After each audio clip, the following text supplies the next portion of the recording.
One thing that kind of resonated with me is the idea of having a set of values. We're going to come back to this. But the more that you are values driven, the more, and when I say values, you have to have your own personal values, of course, but you also, I would think, want to really establish organizational values, institutional values.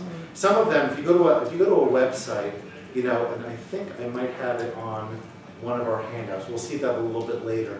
You'll see usually a short list of 4, 5, 6 values, everything from diversity to providing, you know, a basic strong education to all constituents, whatever that might look like. But then you're probably going to have a longer list of values. And regardless of how you set that up, that can be very important because then it creates less of this personality component.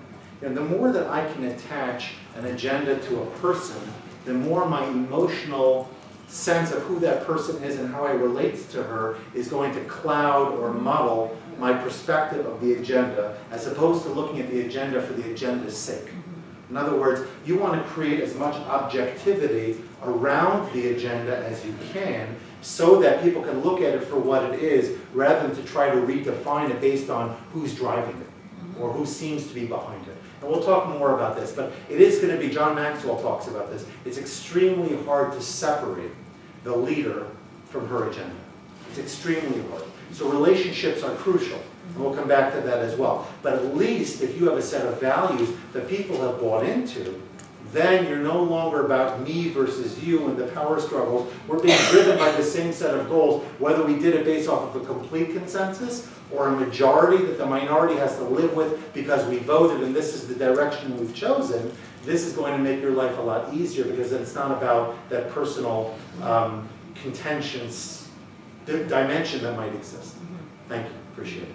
Anything else for number 2? Yes? Well, I mean, not related to number 2, but what you just said, I think there's a fine line, there's a balance between, I think if people trust you, you can probably buy in, like they might buy in and not have as much fear.